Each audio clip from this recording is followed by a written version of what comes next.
Boldwood presents Summer Kisses at Mermaids Point, written by Sarah Bennett and read by Annabel Inge. The moral right of the author has been asserted. This performance is owned by Boldwood. Chapter 1. Laurie Morgan surveyed the mostly empty tables on the opposite side of the counter. Barbara Mitchell and her best friend Kitty Duke were at their usual spot in the corner, knitting tiny hats for a charity which donated them to premature baby units around the country. But other than them, she'd had nobody in since the breakfast rush. Turning her gaze to the raindrops streaking the plate glass window of her café, Laurie squinted through the rivulets of water. She could just about make out the view beyond the window. With the clouds so thick and low, it was all but impossible to distinguish where the sky met the sea, turning everything into a wall of miserable grey. What a difference a day makes. This time yesterday, she'd barely been able to hear herself think over the hubbub of conversation, teacups rattling on saucers and forks scraping on plates, thanks to a visiting WI coach trip. They'd all but eaten her out of that day's baking, and she'd had to hastily defrost a couple of emergency Victoria sponges to make sure her lunchtime regulars had something to go with their sandwiches. It wasn't only her cake stock which had taken a beating. One look at the queue snaking halfway around the cafe from the visitor's bathroom had her scrambling for a phone to send an SOS text to her brother Nick, begging him to do an emergency run to the corner shop to replenish her dwindling supply of toilet paper. Of course, he'd found the whole thing hilarious and insisted on making a big entrance through the front door like some white knight come to save the day, rather than sneaking in through the back entrance and leaving them in the stockroom, which also served the gift shop their parents ran next door. A ripple of laughter from the corner table drew Laurie's attention from the gloomy weather.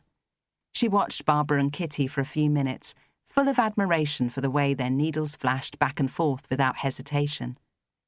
Neither woman spared much more than the odd glance to their knitting as they chatted.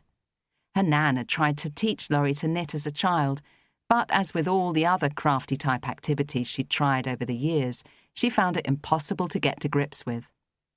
Being the only left-hander in the family hadn't helped, as everything they tried to show her felt awkward and clumsy.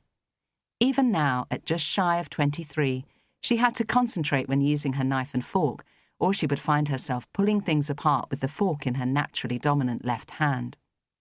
Thankfully, when it came to cooking and baking, it didn't matter which hand she held a knife with, and she'd spent many happy hours at her nan's knee, learning the basics and discovering a true passion.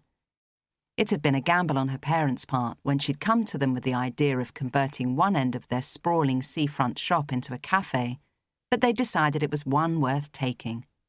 If they hadn't, it would have left Laurie facing the prospect of leaving Mermaids Point to seek employment in one of the bigger towns and cities. Having grown up a stone's throw away from the ever-changing tides of the Atlantic Ocean, the prospect of moving inland had filled her with dread. She'd always been drawn to the sea. Whatever the season, there was beauty to be found. From the balmy summer days when the shiny white triangles of pleasure boat sails dotted the gentle waves, to the roiling majesty of a winter storm in full tumult, when even the hardiest of the local fishermen kept their boats secured in the sheltered bay. Even on a filthy day like today, she'd rather be out than in. Her eyes roamed the cafe once more. If business didn't pick up after lunch, maybe she'd flick the closed sign over, tug on a hat, turn up her collar, and snatch a few moments of peace on the wet sands of the beach. If things were this quiet in the cafe, they were likely just as dull in the adjacent shop. Laurie checked the clock above the counter. It would be at least an hour before the first visitors looking for lunch showed up. Pulling down one of the reusable mugs she kept for locals who didn't have time to stop on their way to and from their own places of work, she brewed a cappuccino with an extra shot on the fancy machine she'd invested in. With a stencil, she decorated the top with a chocolate powder smiley face before screwing on the lid. Designer coffee had become the norm, even in a little village like theirs. When the tourists came, they expected the same kind of choice they got in the big retail coffee chains of their hometowns. Her dad had wrinkled his nose at the cost when she'd told him, but one sip of the first cappuccino she'd made for him had him hooked. Though he'd worked his way through the entire menu, the creamy delight of the frothy Italian staple was his first love. Pausing only to wrap a small square of flapjack in a napkin, Laurie called out a request to Barbara to keep an eye on things for her. Not that there was anything to keep an eye on, and made her way through the low archway that linked the café to her parents' shop. The scent of baking and fresh-brewed coffee gave way to the earthier fragrance of the essential oils and baskets of dried herbs and flowers from a large table to her left. Hessian sacks in 3 different sizes and small gauzy sachets hung above the table, ready for visitors to create their own potpourri or scented drawer bags.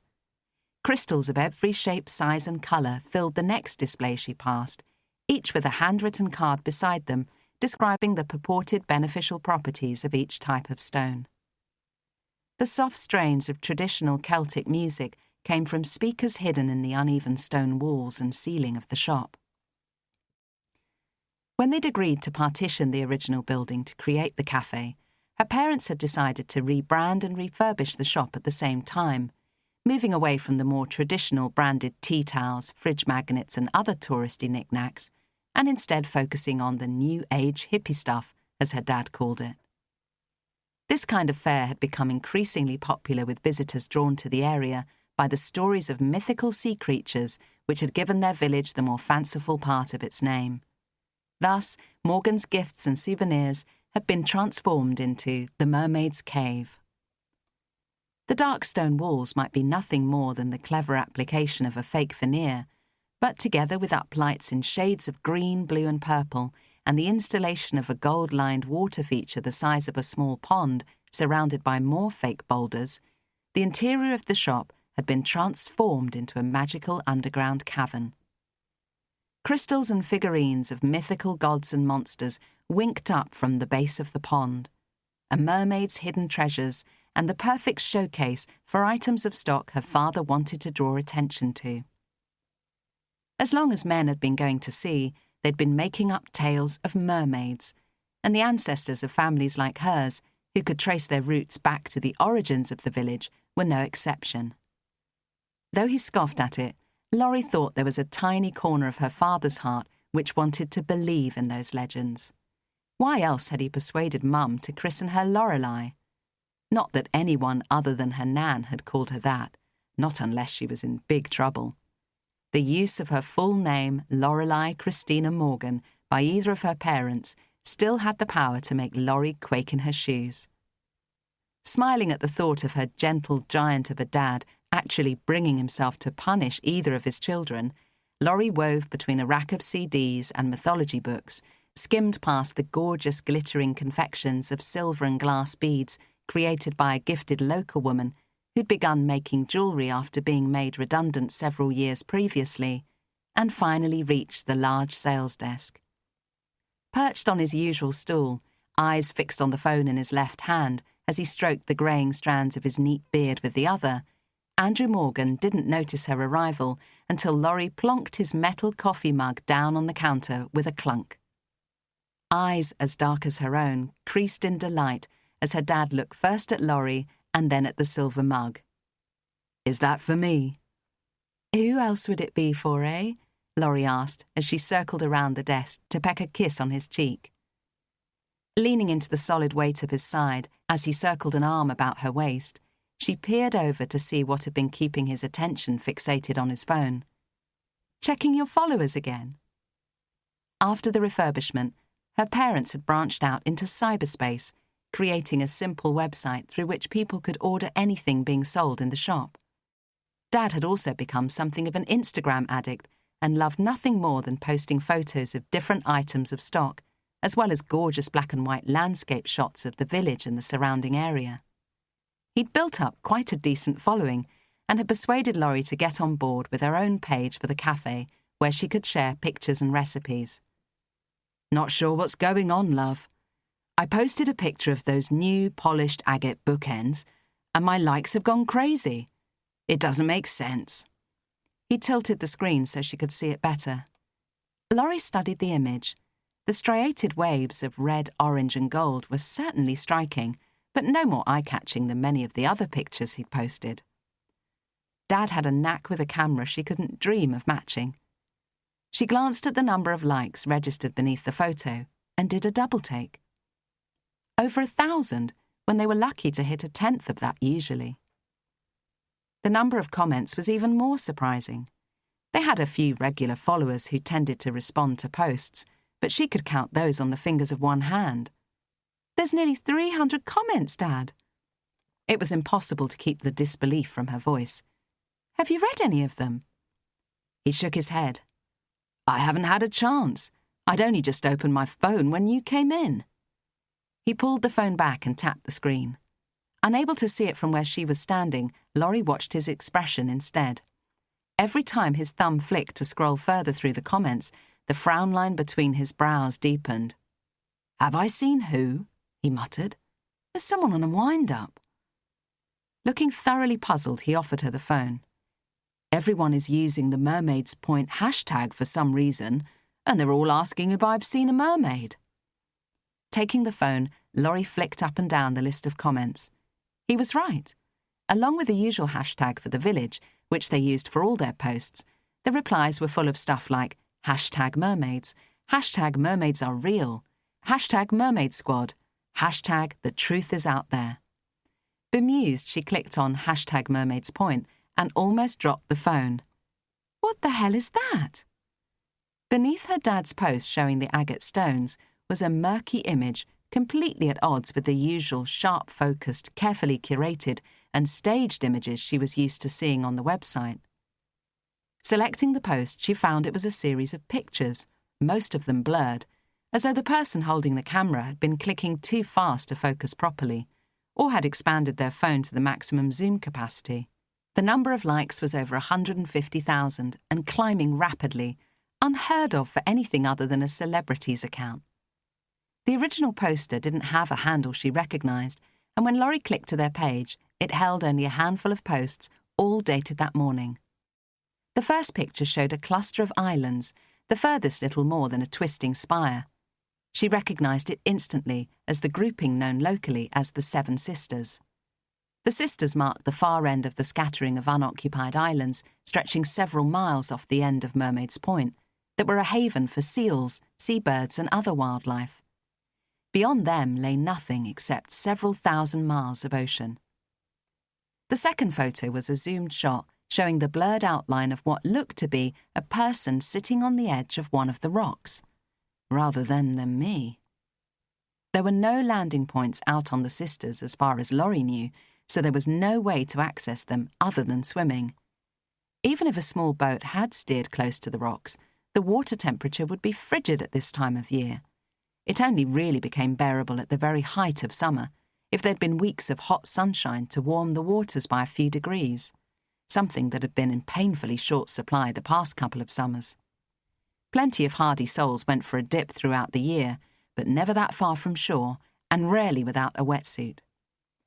The next couple of photos showed the figure, a woman from the masses of long blonde hair on display, slipping down from the rocks and into the water, nothing remarkable beyond the location and, from the amount of skin on display, the fact she appeared to be topless. It wasn't until Laurie scrolled to the last of the photos that she suddenly understood what the fuss was all about. The woman had dived beneath the water, leaving what looked to be a long fish-like tail covered in silvery green scales sticking out of the water. A mermaid's tail. It's just someone's idea of a joke. Laurie handed the phone back to her dad. A hoaxer with too much time on their hands. Looks like it's gone viral, which is why you've got more people than usual looking at related posts. Her dad flicked back and forth through the group of photos, shaking his head. They're not even very good quality, are they? Almost as blurry as those old photos of the Loch Ness Monster that did the rounds back in the day. He closed the app and tucked his phone in the top pocket of his shirt. Oh well, it keeps whoever it is off the streets, I suppose, and with any luck it'll send a bit of extra business our way. Laughing, Laurie rounded the counter. You can dream, Dad. It'll be like everything else on the internet, here and gone in a flash. I'd better get back next door. I left Barbara holding the fort. She pushed the silver mug and wrapped slice of flapjack towards him. "Don't let your coffee go cold." Her dad raised an eyebrow at the piece of flapjack. "What happened to your mother's ban on mid-morning snacks?" "I can take it back." Laurie's hand had barely extended before her dad slapped his palm down over the sweet treat. "Or not," she said with a laugh, heading back towards the café. "I won't tell if you don't," she added over her shoulder. "You know I tell her everything." It was true. She'd never known either of them to keep a secret from the other, and she and Nick had been raised with the same levels of openness and honesty. The fact he'd confessed to it wouldn't stop him eating the flapjack, though. Pausing next to the display of homemade jewellery, Laurie spun on her heel to face her father. "Tell her after you tell her about our newest resident. She'll be too busy thinking about mermaids to be cross with you." "Good idea, love." Her dad popped the corner he'd broken off the sticky square into his mouth and gave her a thumbs up. Chapter 2. Laurie's prediction that the story of the mermaid would be just a fly-by-night sensation proved wide of the mark. As word went around the village, the café filled up with people dropping in for a bite and to add to the gossip and speculation. Most were of the same opinion as her, that it was someone messing around, and the talk soon turned to likely culprits. It was little surprise to her when Nick's name cropped up more than once in the conversation. Like generations of men from the village, he earned his living from the sea, though he'd moved in recent years from the harsh world of deep-sea fishing to running a sightseeing and day-tripping service for tourists. The islands off the end of the point teemed with wildlife and were popular with general visitors who came to enjoy the beaches, as well as the more discerning enthusiasts. It had been a sad day when their uncle sold the trawler Nick had crewed on since turning 16. But the ever-increasing pressure from government quotas, as well as greater competitiveness from boats coming over from France, Spain and the Nordic countries, had proven to be too much. It wasn't only Laurie who'd heaved a secret sigh of relief when they stopped either. Though Mum had never said anything, she had always been restless and lacking in her usual bubbly warmth on those weeks Uncle Tony, Nick and the rest of the crew had been out at sea.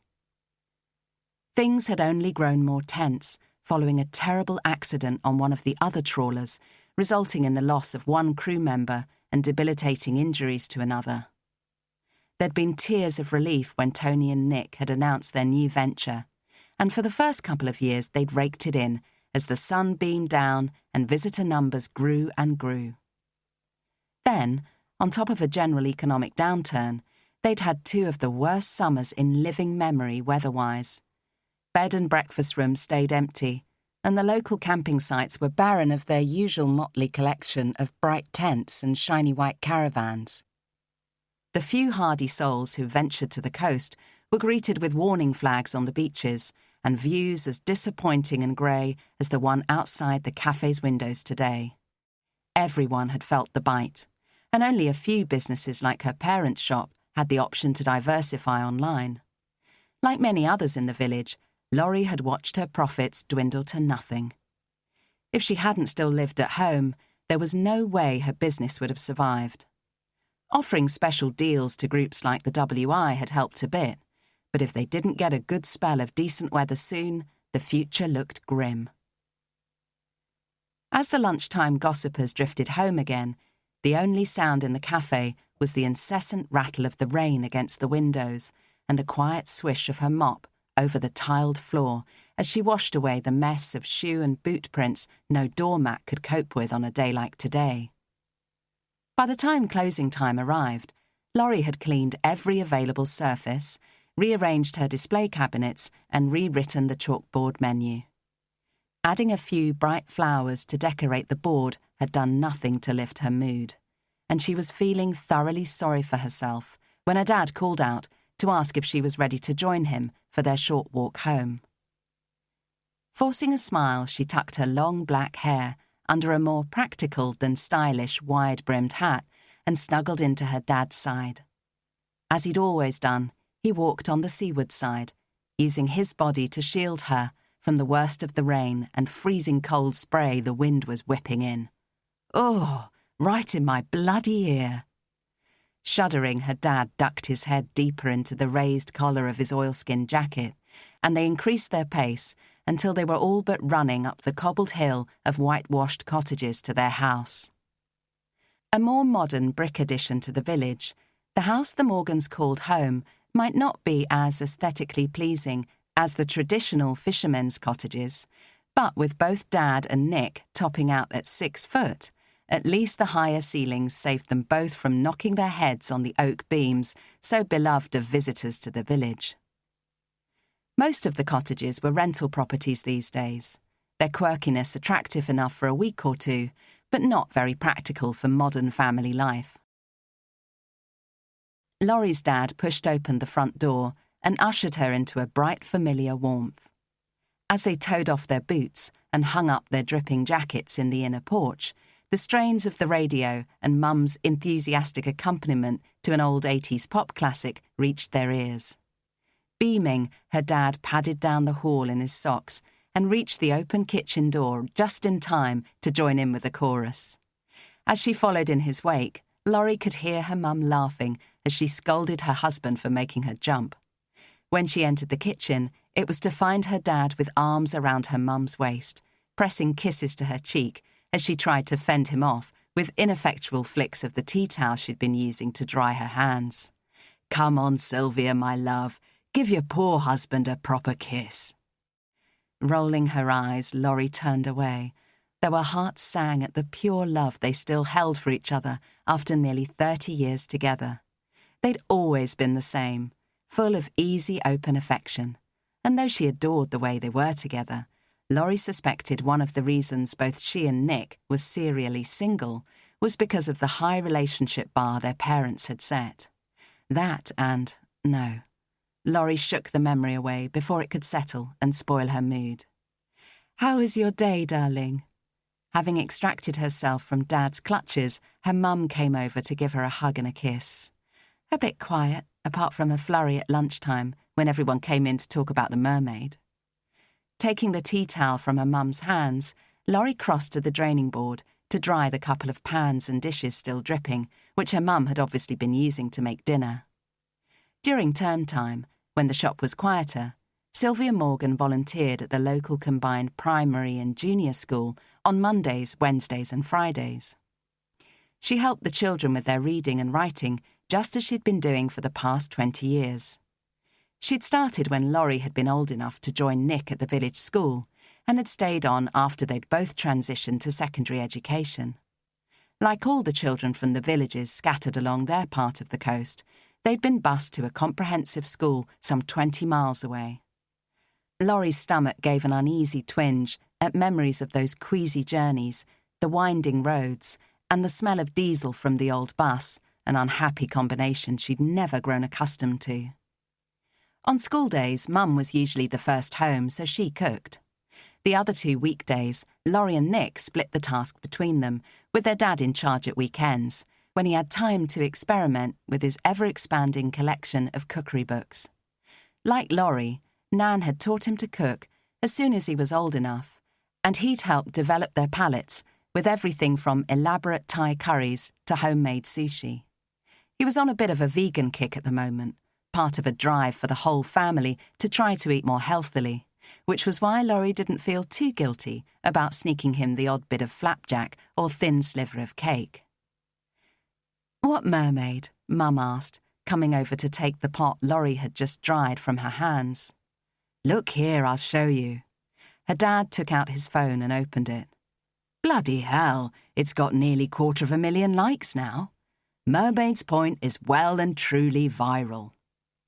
Abandoning her chore to retrieve her own phone, Laurie started clicking through her various social media apps. "It's everywhere. Look, Dad, it's even trending on Twitter." She showed her parents the list of the current most talked about topics in the UK. "It's crazy." The front door opened, sending a draft of cold air into the kitchen. "Did you guys hear the news? A mermaid's supposedly been spotted out by the sisters." Nick appeared in the doorway, still wearing his bright yellow raincoat, though he'd had the sense to kick off his boots rather than traipsing wet footprints across the carpet. Hear it?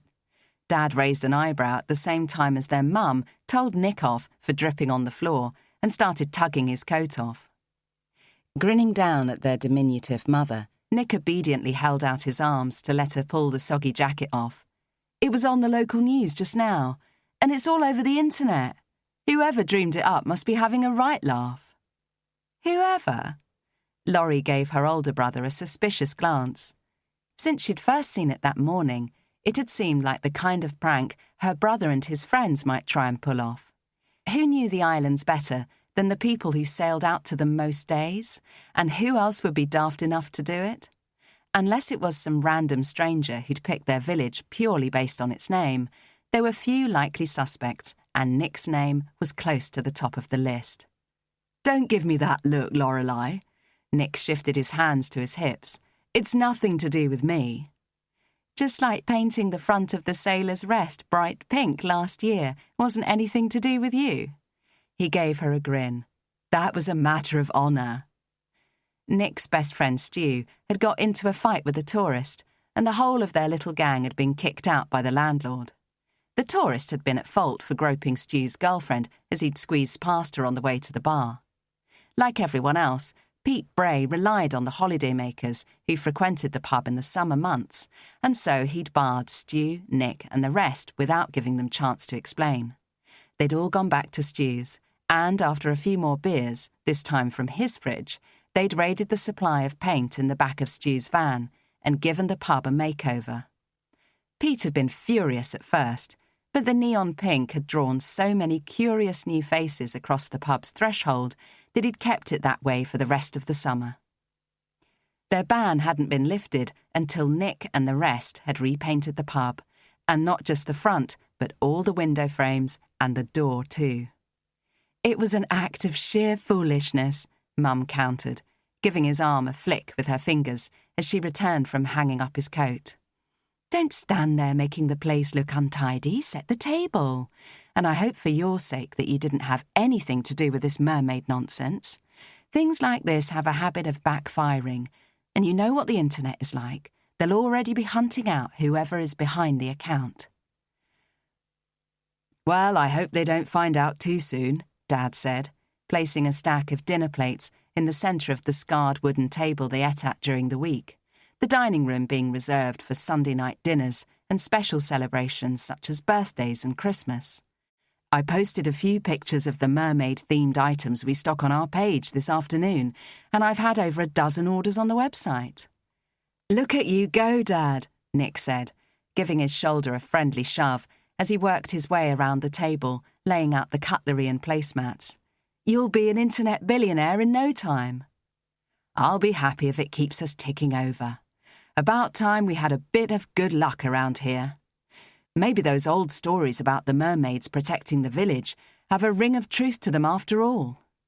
"That's a nice thought, love." Mum placed a rectangular ceramic dish of lasagna in the centre of the table, the sauce on the top still bubbling. "It's been such a miserable day. I thought we could all do with something to warm us up. It's butternut squash and spinach, before you ask." She took her usual chair at the head of the table.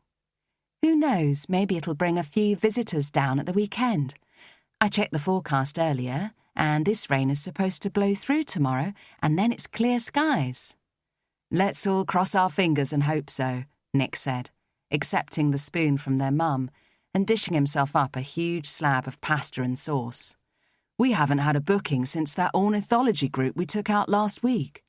Uncle Tony was even talking about looking to see if any of the trawlers need temporary crew." "Oh, it hasn't come to that, has it?" Mum's fork clattered against her plate, her face pale with worry. Nick raised one shoulder in an unhappy shrug. "We can't pay the bills with fresh air. I told him if anyone's going out, it'll be me. He shouldn't be out hauling nets at his age, not when he captained his own boat. It'd be too much of a come-down. Besides, he could have done anything he wanted with the proceeds of the sale. He didn't have to establish a business and try and make sure we all still had work. I owe him." "You're a good lad." Dad placed a broad palm over the back of Nick's hand and gave it a pat. A couple of weeks out on the boats wouldn't be too bad this time of year. I've been out in worse, that's for sure. Never one for dwelling on his worries, Nick gave them his trademark broad grin. Who knows, maybe I'll haul in a mermaid in the nets and she'll fall madly in love with me. About the only chance I've got of getting a girlfriend these days. See if you can catch a merman for me while you're at it, Laurie chipped in. Having grown up with the few eligible prospects around the village, it was hard to see them as anything more than her brother's friends. She'd been asked out now and again by visitors to the village, but one failed summer fling was more than enough to put her off for life. The way things were going, she'd end up alone like Aunt Marissa, Dad's younger sister. Laughter rippled around the table, the way it had on so many evenings past. Laurie wasn't laughing the next morning when she opened the front door just after 7:30 to see a queue of cars snaking down the hill in front of the house. What in the world? The driver's window of the nearest one slid open. "Excuse me, love, but are you local?" Bending at the waist, she met the excited gazes of a family of 4. Yes, I am." The man in the driver's seat beamed at her. "Any idea where we can park? All the roads seem to be double yellows." In order to save the residents' sanity and to prevent parked cars from blocking the narrow streets, the local council had confined parking to authorised car parks, apart from a couple of loading bays that the local businesses used for deliveries. "There's a council car park not far from the front," Laurie pointed down the hill, "although it looks like you might be in the queue for it already. If you don't get any luck there, there's another one back the way you came. It's a bit of a longer walk, but not too far." The blonde woman poked the driver in the arm. "I told you I saw a sign just as we were coming into the village." She leant across him to smile at Laurie. "Looks like we're not the only ones who've come mermaid spotting. We thought we'd be ahead of the game by setting off early, but seems like everyone else had the same idea." "Have you seen it?" A little girl, the spitting image of her mother, poked her head between the front seats. "The mermaid. Is she pretty?" The driver rolled his eyes, but the indulgent grin on his face didn't waver. "Mermaid mad, that one. Aren't you, Rosie?" Nodding, the little girl waved what looked like a Barbie doll with an iridescent fishtail at Laurie. "They're so beautiful. I wish I was a mermaid." Mermaid spotting? Laurie glanced up and down the row of cars stretching as far as she could see. I haven't seen the mermaid, no. Would you excuse me a moment?" Without waiting for an answer, she dashed back inside. "Dad? Nick?" "In the kitchen, love." Rushing in, she found the rest of the family finishing off their breakfast.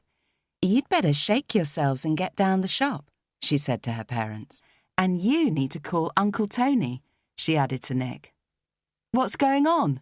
her brother asked, rising from his seat to place his crumb-covered plate in the dishwasher. "I think Dad was right. I think that mermaid might be bringing good luck to the point." Chapter 3.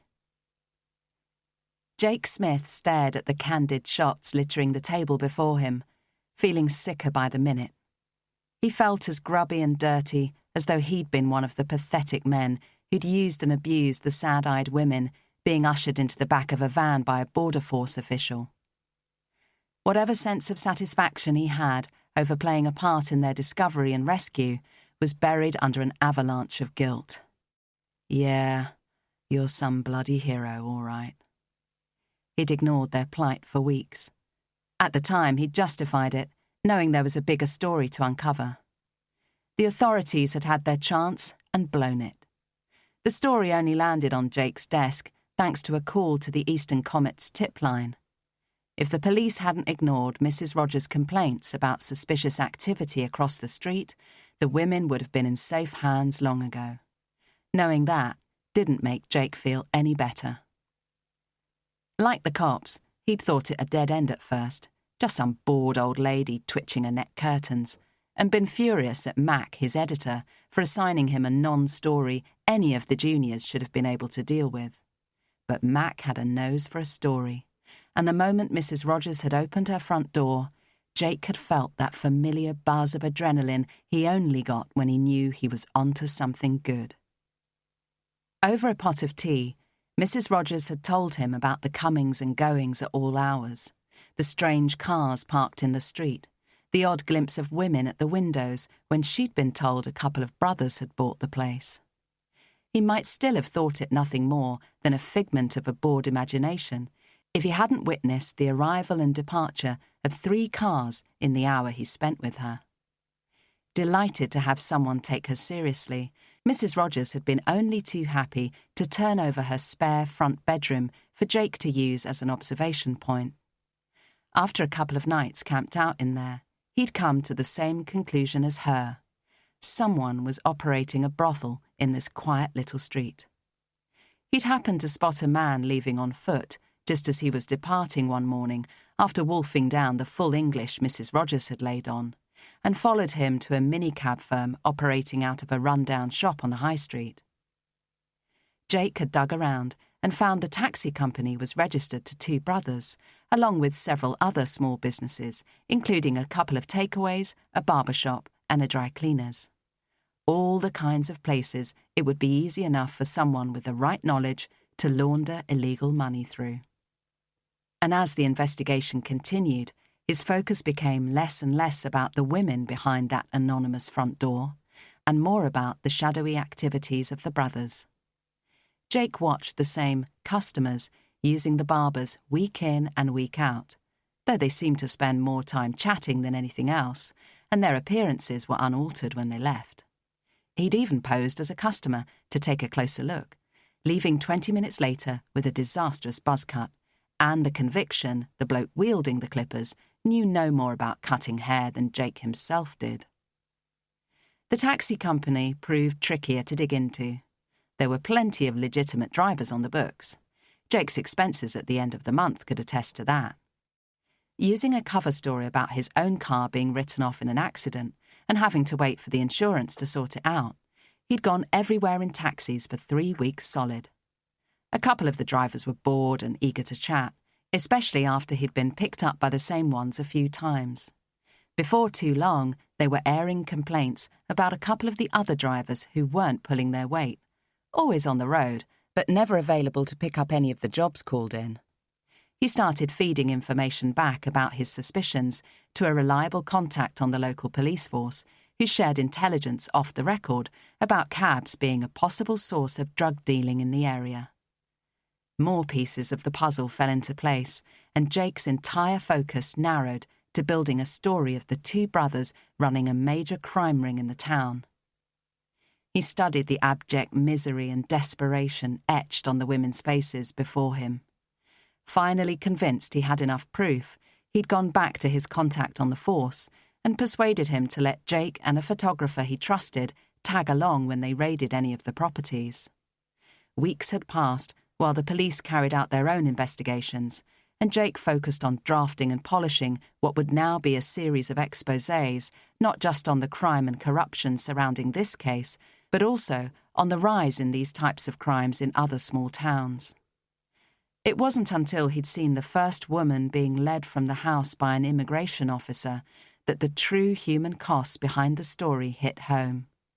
A couple of the younger women, no more than girls from the look of them, had been in tears. Another had started kicking and screaming the moment she saw the black immigration van with its caged interior, as though she knew this wasn't a rescue mission, simply a transfer from one type of confinement to another. But what had struck Jake the most was the blankness on the faces of the rest of the dozen or so women. There was no hope in their eyes, no relief. As he stared at them now, trying to narrow down the selection of photos before he sent them to Mac for final approval, he felt only disgust. Not for them, but with himself, for extending the horrors they'd been put through in pursuit of a better story. Snatching off his glasses, he chucked them down on the table and rubbed at the pinch of pain at the bridge of his nose. There was always a point in the day when he couldn't stand wearing them a moment longer, but he'd never got on with contact lenses, and he couldn't focus on his computer screen without them. Or maybe he was just looking for any excuse to avoid the accusation he swore he could see in those women's faces. Knowing Mac would be expecting his latest draft and the narrowed-down selection of photos within the hour, Jake gave himself a mental kick in the backside and stretched out a hand to retrieve his glasses. A knock on the open door of the conference room gave him the excuse he'd been looking for. Glancing up, he found Mac propped against the frame, arms crossed, his checked open neck shirt almost as creased as Jake's own. "You look terrible," his editor said by way of greeting. "Cheers, I feel it." Jake waved a hand over the scattered images. "I thought I had until 4 p.m. to get these to you." Unfolding his arms, Mac took a couple of strides into the room and began shuffling through the photos. "This one," he said, sliding a picture of the 2 crying girls towards Jake. "And this one." He added a haunting portrait of a woman looking back over her shoulder as she was being helped into the van by 2 burly uniformed immigration officers. The contrast between the thin fragility of her arms held in their large fists, the lace white of her top, little more than a scrap of underwear, against the jet black of their uniforms was striking. Though both Jake and Colin, the photographer, had been standing on the outside of the cordon of official vehicles, it had felt like she was staring straight at them, when in reality he doubted she'd even noticed them at all. The joys of a guilty conscience, Jake supposed. "Right," Mac said, with a decisive nod. "Now that's done, perhaps you can tell me why you've been faffing around in here for the past hour looking like a cow with a smacked ass, instead of pounding that keyboard to meet your deadline." "The story's done." Mac propped his hip against the edge of the table. "Then why isn't it on my desk, and why aren't you down the pub celebrating?" Jake shrugged. "Doesn't feel like there's much to celebrate." "Other than the biggest story of your career," Mac scoffed. "Bloody hell, man. I've got interest from news syndicates across the country. This is going to break everywhere, and once it does, the Nationals have been knocking on your door, and you won't give us a backward glance." There was no malice in his tone, only resignation, and maybe even a hint of gruff pride. "Mind you, you'll have to do something about that thin skin of yours. There's no room for hats and flowers in Fleet Street." Working for one of the national papers,